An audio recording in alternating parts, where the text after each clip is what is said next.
So as you see here, you have your normal Windows computer, right? But sometimes you forget your password. Huh, incorrect. Well, let's try it again. That's not it. Okay, well, there is a way around this, right? So insert your Windows disk in. And when I say that, I mean your USB. In my case, since we're doing it in a virtual environment, we're using an ISO image. So assume you popped it in now. We'll restart the machine. And as you see, it's restarting. And what we're going to do is basically bypass the security so we can get in and not really have to worry about a password, right? So we're starting up the Windows installation. Takes a moment.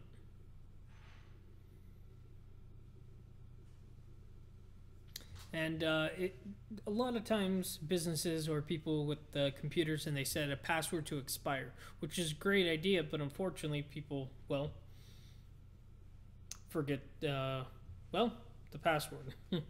And a lot of times people will make humongous passwords, right? But they forget what they use. So now what we'll do is we'll go through the settings, and we want to repair our computer, which is technically true, right? We're going to go to the advanced options, command prompt, and what we're going to do is go and find the C drive.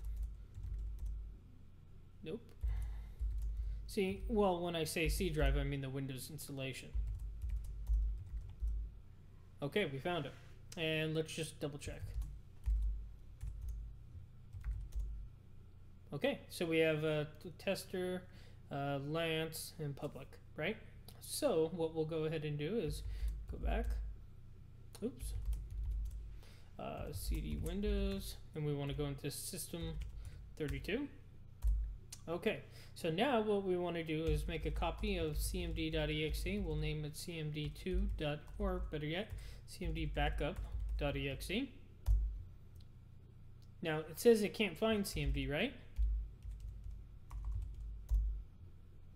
But there it is. So we'll do cmd, and if you notice, it showed cmd, right? That's okay. So it made a copy of cmd. Fine, we'll live. So let's go ahead and go to rename cmd.exe to utilman.exe, and it says that can't be found, right? But yet there it is. So we know it's there because we won't be able to open it, right? Yes, and that's a message that you will see. So we know that's there, and we know it did work because, again, cmd backup is there, and cmd.exe nowhere to be found. So we do know it exists. Now you may be able to get it to say that you know, it may be completely fine on your end. And maybe it says it was successful, maybe not. But in a lot of times, especially in Windows 8.1, I've noticed that it's a hit and miss. Sometimes it'll say it can't find the file, and sometimes it'll open cmd.exe. I can't explain it. So it's kind of a hit and miss whether it'll say successful or, well, not successful, but it won't show anything. Just like in Linux, if the command was successful, it just goes to the next line. So let's go ahead and get out of here. We know it's there. And again, we know it's there because utilman is there. Whether Windows says it is or isn't, well, that's another story. So we're going to go ahead and continue and exit to Windows 8. Remove your USB drive, or stick rather. So I'll go ahead and remove my virtual one. And now it'll load up Windows for us.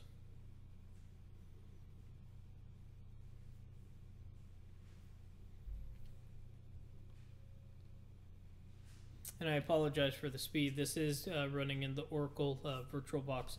So now here we go, right? Now the reason I'm using my Hotmail/Passport is simply because I want you to see it doesn't matter if you use the Passport service or a local account. So see this little ease of access? Oh no, look at that, it loaded the utilman. something that it claims does not exist, right? Okay, so what we're going to do is net user. And as we see, we have an administrator guest in Lance. Now here's the thing. Let's say you do need to enable the administrator account, right? Go ahead and do net users administrator / active : yes. Now that'll make the administrator account active, and next time you reboot, that will be one of the user accounts that you can log into. But I do not want that active, so I'm going to do no. Okay, but now let's go ahead and do net user.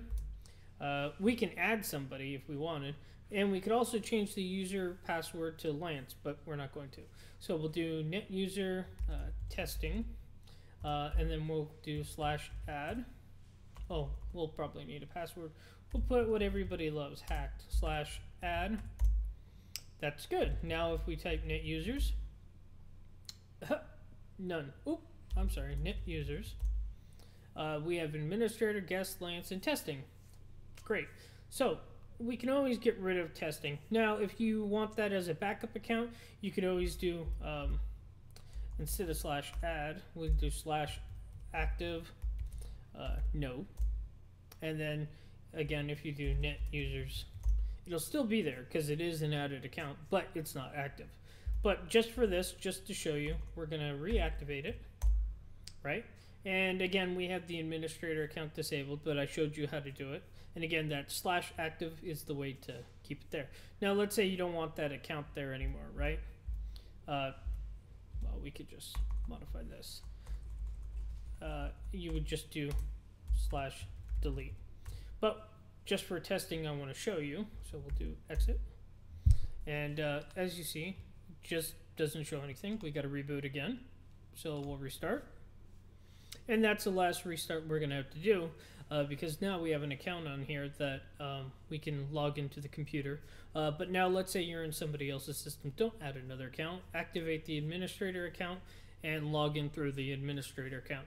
And with that extremely powerful command prompt that you basically have system-wide access technically, you could change the administrator password if there was an administrator password. So we're letting it load up. Okay.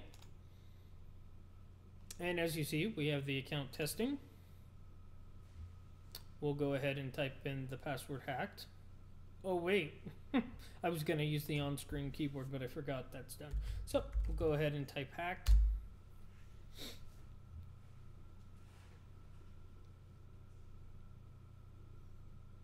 And instead of talking you through this, you know this is what you're forced to see on any new user account in Windows 8/8.1.